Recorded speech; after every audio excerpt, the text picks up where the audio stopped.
Justice Authority, Wednesday, February 24th. Item 2, consider and vote on the meeting minutes of January 27th, 2021. Approval. Second. Motion and a second. Sherry? Peters, Yes. Sodi, Yes. Thurman, Yes. and Key. Yes. Item 3, reports, recommendations, and possible action. Budget Office report, the claims. Good morning. For the month of January, we are asking for your approval for claims, purchase orders, and payroll in the amount of $2,407,321.23.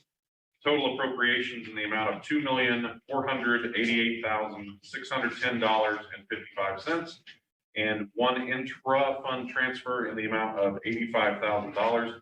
One quick note on that one, that was actually just some COVID cleanup in Munis, so it's more of sort of a housekeeping thing on the budget side. Okay, does anybody have any questions on that?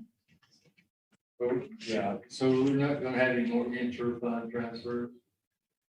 I would not expect that we would. That is in the way this report is created. It's if we are sending money from like 4050 to another fund, then that requires more than just me reporting on it on our side. So I would not expect we would have any.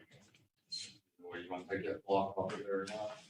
I can if you want, and then if we happen to have one, I'll just add it back on for that one. Good. And then it reports on budget revenues and expenditures. You want to do that, and we'll. Certainly. Okay. All right, for the month of January, overall, we were better than we have been the last several months. I'm going to go ahead and skip on to page 2. For the month of January, the sales tax was $2,486,763. Year to date, we are sitting there at $16.9 million. Again, this is just the sales tax, 4050. Where we would expect to be at this time of the year is roughly 58.5%. So we're sitting at 47.46. Again, as I've mentioned several months in a row now, we're not doing horrible. We're under just a little bit overall where we would expect to be at this time of the fiscal year. Again, if you look down to the expenses, TCSO has done a good job keeping expenses lower. We're sitting at 42.44%. So overall, we're doing okay. Obviously, we would like the sales tax to come in a little higher, but all things considered, it could be much worse. Page 3, 2320. I am going to note we have had on the DOC prisoners, the DOC housing, even at the reduced rate that they are paying, if you look in the appropriated column there, that's what I have actually appropriated, what they have actually paid.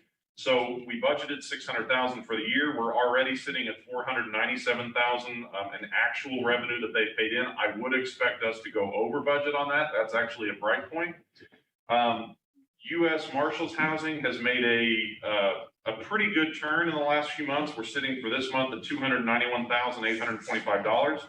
I did not expect us to hit what we had budgeted for the year at the sort of early part of this fiscal year. We may make a comeback and actually hit or slightly exceed that if that continues.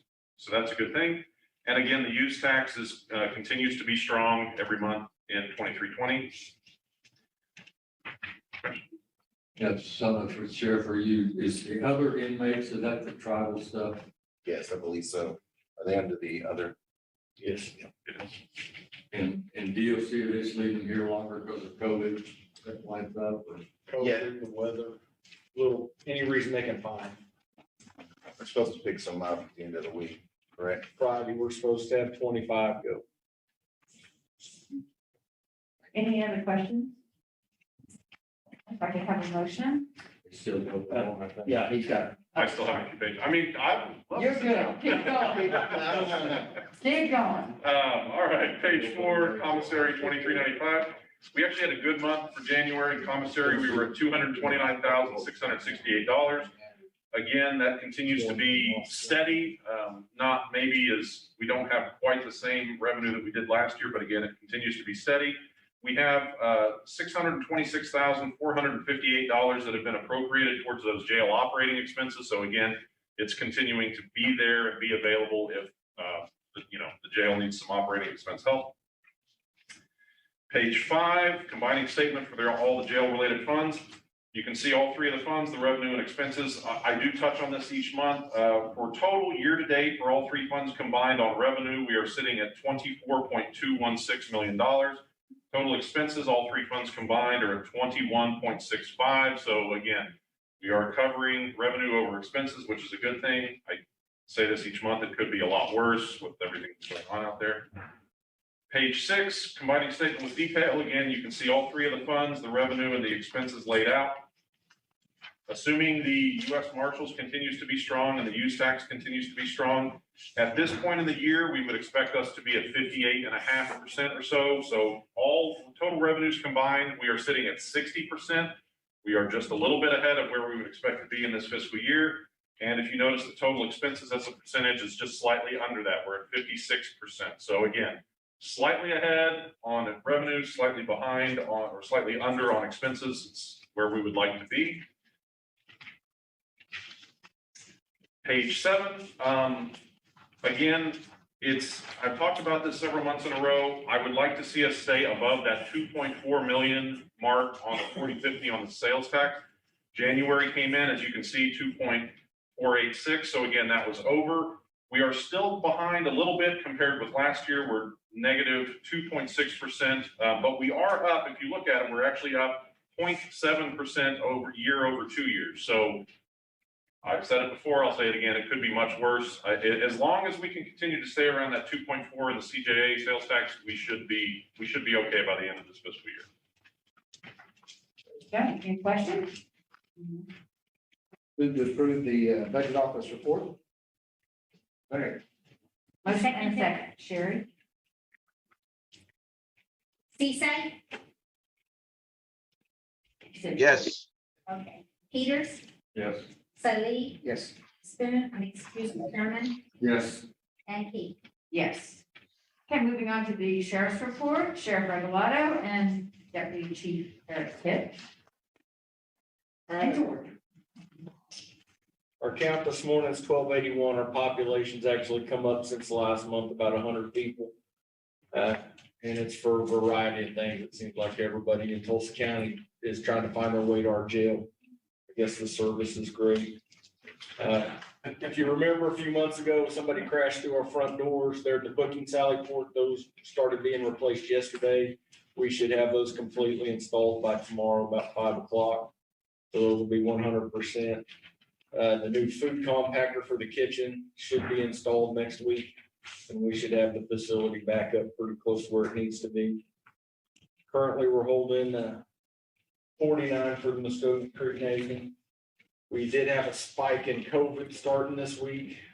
3 pods started having longer term prisoners that have been there, not our new intakes. We usually catch those in the intake pod, our older prisoners. So we're having to make some moves. But with that, my personnel, we're stretched as thin as we can go. We're at 1281, even though our jail holds 2,000 people. I can't go anywhere else. I got to figure out how to move some folks around. This little bit at DOC will help for about 2 days, but then we're going to have those people right back up. We did have a call from the health department. They had some excess vaccine that was fixing to expire that they said we could have for the inmates.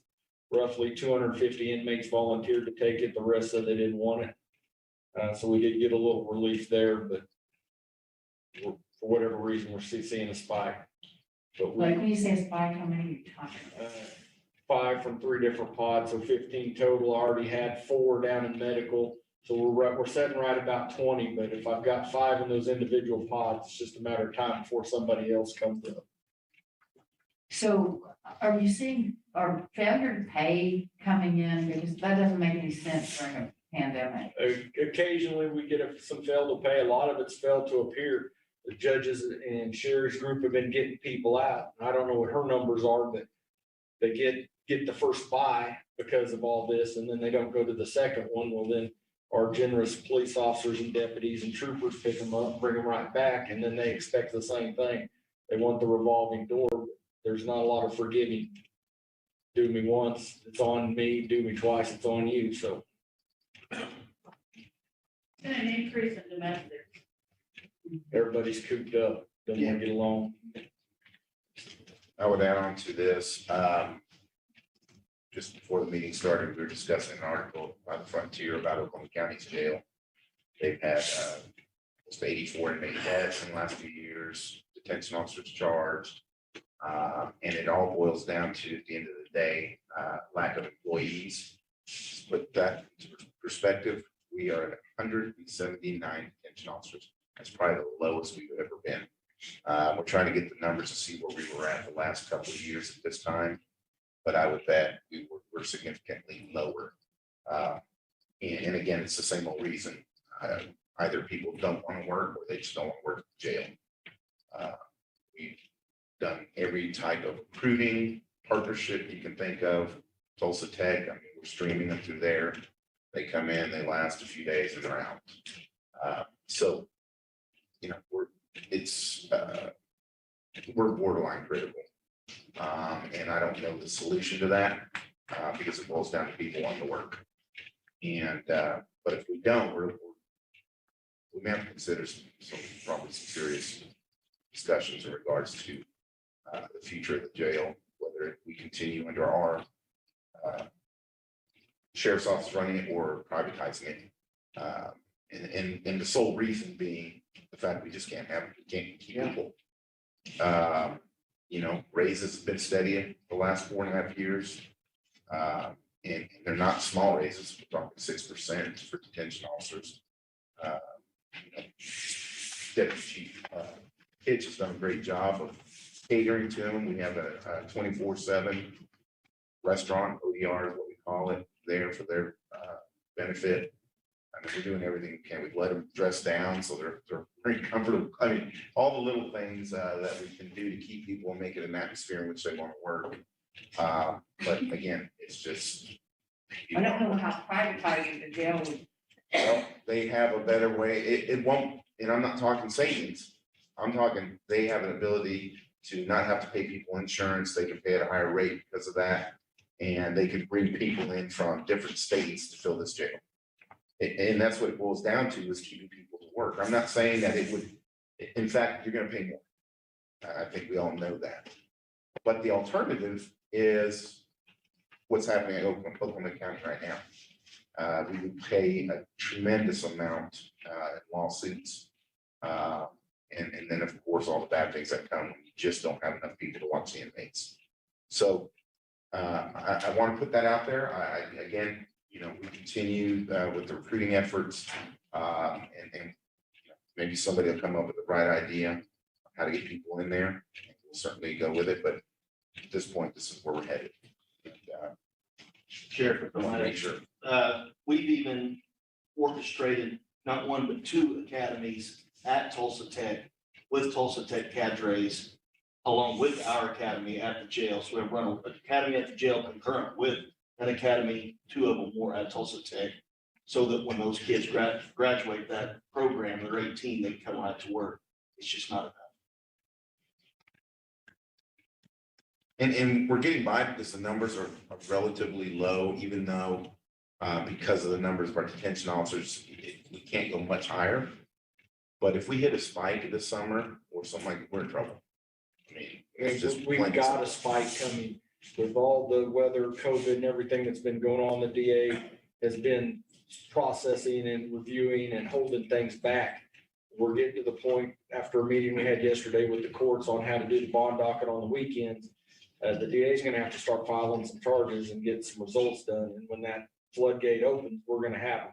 I'll do everything I can to keep everybody in there and keep everybody safe, but we will see this spike, and we're going to have to do some thinking outside the box on how to keep that up and running. Sheriff, is it, on your recruiting efforts, I mean, is this a regional problem beyond Oklahoma City? Is this a national problem of being able to Absolutely. retain? I mean, is it about the money? I mean, No, is there successful jails out there that are doing something different to recruit? there's not a jail that I'm aware of with any size. Right. You know, we're considered a large jail that has found a way to keep people going. They're a revolving door, just like everybody is giving this same speech. Yeah. Across the country. It's not just limited here. We've been fortunate that we don't have the problems that Oklahoma County has. A lot of theirs is also due to the construction of their jail. It's whoever designed that really should be put in jail. But, you know, we're fortunate that our design allows us to do a little bit of other stuff, but no, this is a problem that is going across the country. We're Just the lack of interest in. lack of interest, lack of pay, and then this, you know, the idea of working in a jail. Even though we know that it's about as safe as you can be. I mean, you know, it's like anything else. Are there risks? Absolutely, but we minimize it through training and all those things. And we've managed to do an excellent job, as you well know, for the last few years. And but something out of our, again, out of our control. You know, if I thought that offering a lot of money might draw, I think it might draw a few, but I don't know that it would still, you know, solve our problem. I just don't. Well, I think that might be a first step just to see. I mean, you're saying if we went to any other course of action, it's going to cost a whole lot more. So I would think that'd be worth a try. And I think it would be too. I think that's probably, as I've said in the past, I think that's probably the last step. You know, let's see where we can go in terms of pay and see if we can really make it something that people go, oh, wow, they're paying more than anybody else. Let's go there and see what happens. And I still think we would pay much less than we would if we ever have to get to the point where we're looking at privatization. And so I think it would be worth it. But figuring out how to do that, whether it's up front, back end, you know, because we do have people there that have stuck it out and have been loyal to the office and to the jail. You know, but we also need to track new people, you know, and I think a lot of these kids these days are, you know, they see the price tag up front. They don't care about tomorrow, they care about today, you know, so. So what is the starting salary? I think it's about 30,000. 29.8. And that's minus, obviously, factoring in the benefits. Right. You know, and if there was a way and I will tell you that that the majority of our detention officers, especially the front half, if you will, they don't care about insurance. I mean, if we could figure out how to parlay that into their salary, that might be a great idea. I just don't know that we're capable of doing that in the county. I don't know that. Can they opt out of insurance? Or- Yeah, I guarantee you, would you agree? A lot of them would opt out for the pay. Yeah. You Do know, they get that sheet that details what their salaries were? You know, these kids that are, what's your earliest age? What's your 18. 18? So we, you know, these kids that participate in the youth military at the high schools, you would think that some of them. We've targeted those. You've tried- We've tried- you've we've tried taken it. I don't think that there's a thing there are places that we have in Driller Stadium, high schools, alternative schools, alternative ed, all the junior colleges. churches. We Yeah. actually got 7 people out of that, Yeah. you know, which was really nice. But we. Do they get in it, and those that do come to work, I mean, do they leave, and retaining them is pretty good numbers on the retainage, or they're in? What would you say the average? 50-50. Okay, Prior to getting there, I don't know all the reasons that everybody left. These two would know more than that. Our attrition rate has slowed down a little bit now. We're not just losing them to whatever job. Now we're back to losing them because they're getting to go be a police officer or a deputy somewhere else, actually doing police work. We have the occasional one that for whatever reason just spins out, doesn't want to be there anymore. We have slowed down. It's just getting them in the door to begin with. We're recruiting a class of 5 or 6 every month. That's not enough Wow. to keep us going. I just wanna throw this in there. I mean, this past year has been really tough on all employers. I mean, restaurants are going we're having the same problem. People were getting $600 in unemployment every week. And now with when the stimulus goes into, they'll be getting probably $600, you know, every week, or $500 every week before the taxes are taken out. I've had signs in front of my restaurant for over 2 months. I did not get a single applicant. So people, for some reason, they're either expecting that they'll be getting free money until maybe September, October, on unemployment rather than going to work. So I think it's tough for all the employers right now, not only the jail. I mean, everybody else, whether you're small or big, you're going through problems with hiring people because they know that they're going to be getting money. When the unemployment thing went in, I lost almost all my employees because they were getting $600 a week. I mean, it's a lot more than I could pay them. So I think we're all going through this tough time. So hopefully, once this pandemic, goes away, or everybody gets a vaccine, and some of these incentives go away, then people want to go back to work. I think for them it's easier sitting down at home and getting $500 a week plus whatever else you're getting than go to work. So I think that's part of the problem too. And oddly enough, we tapped into the military for those that are getting out. And we really thought we were gonna get something good I there. would think. Well, the minimum in order to go into a contract with them is 40,000. So we can't get the military because they want us to pay more at 40,000 starting pay. So we missed out on that, and that probably would have brought a lot in. The Sheriff, what do you think you can pay? Huh? What do you think you can pay? What do you think the top will be? I don't know. I think we would have to sit down and figure that out, because a lot of the savings that you're seeing is on the employee side. That's just a fact. And so as that climbs, that revenue that you see is going to start decreasing.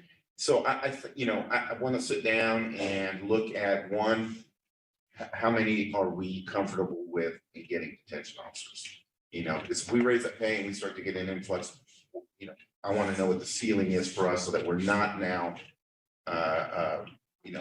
overpaying and or employing, so that we start decreasing the savings that we've seen. We want an even balance there. So I don't know. We pay more than any other jail, I believe, in the state of Oklahoma. I think that when you look at the alternative though, and going private, it's a lot better to pay a little bit higher, and even the numbers don't look as good, but it's going to look a lot worse if we go private. I absolutely agree. Absolutely agree. The only benefit, if you call it that, is they have the ability to bring people in, and that's what they sell you on. I mean, they always have. But we'll pay more, Okay. but again, we got to weigh what, we've been really fortunate that we're finally getting to the point where we're not going to see lawsuits and things like that, and they're very minimal. That's a great thing. But we've seen what can happen in terms of paying now on the alternative, right? We don't ever want to get back to that. No, I think you have a trajectory. And I don't think you have a choice. So, all right, thank you. You bet. Question.